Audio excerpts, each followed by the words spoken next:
कुमारधुबी शिवली बड़ी मस्जिद में शुक्रवार की दोपहर नमाज अदा करने के बाद मुस्लिम समाज के लोग हाथों में काला बिल्ला लगा पुलवामा में निर्दोष 26 लोगों की निर्मम हत्या किए जाने की घोर निंदा की। दर्जनों की संख्या में उपस्थित लोगों ने भारत जिंदाबाद, हिंदुस्तान जिंदाबाद, पाकिस्तान मुर्दाबाद के नारे लगाए गए। इस दौरान जिप सदस्य गुलाम कुरैशी ने कहा कि कश्मीर के पहलगाम में जो घटना घटी है वह काफ़ी निंदनीय है। इसकी जितनी निंदा की जाए वह कम है। घटना में शहीद हुए लोगों के परिवार के साथ पूरा मुस्लिम समाज साथ है। सरकार जो निर्णय लेगी उसका हर कदम पर हम लोग साथ देंगे। लेकिन जो घटना घटी है वह काफ़ी संदेहास्पद है, क्योंकि जब देश की सीमा भाजपा सरकार के अंदर है, फिर कैसे 6 आतंकवादी पहलगाम में घुसकर बिना किसी भय के घटना को अंजाम देकर चले जाते हैं।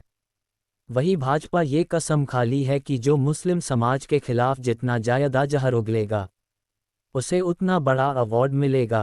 ऐसा मैं इसलिए कह रहा हूं क्योंकि धनबाद विधायक राज सिन्हा का एक वीडियो वायरल हो रहा है जिसमें उन्होंने मुस्लिम समाज के खिलाफ बयानबाजी की है, जिसका भी हम लोग विरोध है।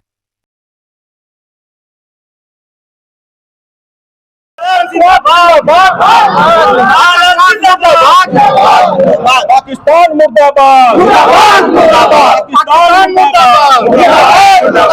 पाकिस्तान मुर्दाबाद। कि तो पूरा देश जानता है, पूरा दुनिया जान रही है कि 22 अप्रैल 2025 को जिस तरह से दहशतगर्दों ने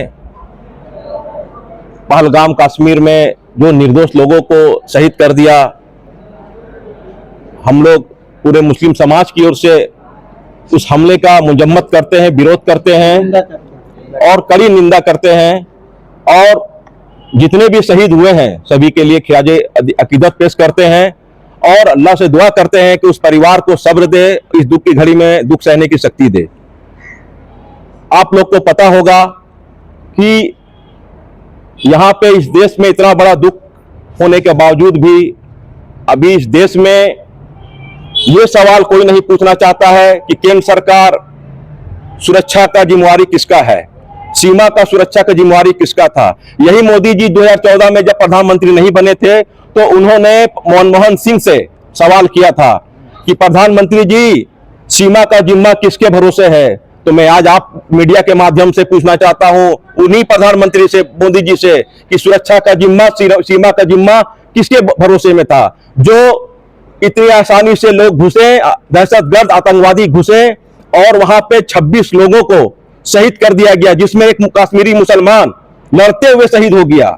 लेकिन एक नेगेटिव फैलाया जा रहा है कि वहां धर्म के नाम पे एक माहौल बनाया गया है, इसको साजिश के तहत इस कांड को घटना को कराया गया है।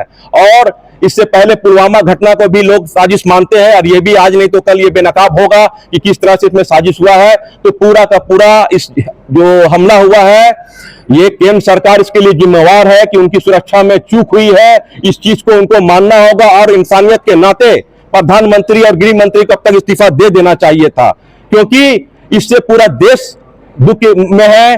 और यहां पर आपने देखा है अभी भाजपा का एक कंपटीशन चल रहा है कि जो मुसलमान के खिलाफ जितना ज्यादा बोलेगा उसको उतना अच्छा उसको प्राइज मिलेगा। अभी आपने देखा एक दिन पहले का बात है, सोशल मीडिया में एक पोस्ट वायरल हो रहा है हमारे धनबाद के विधायक राज सिन्हा जी का, जो हमारे मुस्लिम समाज के खिलाफ में एक पोस्ट कर रहे हैं कि हम लोगों का बहिष्कार किया जाए। तो मैं आपके मीडिया के माध्यम से ये बताना चाहता हूं और विधायक जी से पूछना चाहता हूं कि आपने विधायक का जो शपथ लिया था क्या वो संविधान को भूल गए क्या आपने मुस्लिम समाज को टारगेट करने का संविधान में आपने शपथ लिया था क्या। और एक बात मैं बताना चाहता हूं विधायक जी कि आपके भरोसे में और आपको रहमो करम से ये मुस्लिम समाज नहीं चल रहा है, जो आपके भरोसे में रोजी रोटी का हम लोग तलाश करने जाएंगे। और आपको मैं बता देना चाहता हूं कि इज्जत और जिल्लत का मालिक अल्लाह है, रोजी रोटी का मालिक भी अल्लाह है और जिंदगी और मौत का भी मालिक हम लोग का अल्लाह है। और इस हमले का हम लोग पूरी तरीके से विरोध करते हैं, निंदा करते हैं। आतंकवाद मुर्दाबाद, पाकिस्तान मुर्दाबाद, हिंदुस्तान जिंदाबाद, भारत जिंदाबाद। हिंदुस्तान में हम तमाम मुस्लिम समाज की तरफ से पुरजोर मजम्मत करते हैं और जो लोग इसमें जुल्म सहते हुए दुनिया से चले गए, हम उनके परिवार के दुख के साथ हैं। और ये पाकिस्तानी घुसपैठी हमेशा पीठ पे वार करने के आदी हो गए हैं। तो मीडिया के माध्यम से अगर उन तक खबर पहुंचे तो ये बताया जाए कि अगर ए बुज़दिलो, अगर तुम्हारे सीने में दम है तो सामने से आने की कोशिश करो। हमेशा इन लोगों ने घुसपैठियों की तरह पीछे से घुस करके कभी होटल में, कभी कहीं और घुस के हमला करने की कोशिश की है। हम इसकी पुरजोर मजम्मत करते हैं और मरने वालों के दुख के साथ, मरने वाले के घर वालों के दुख में हम बराबर के शरीक हैं।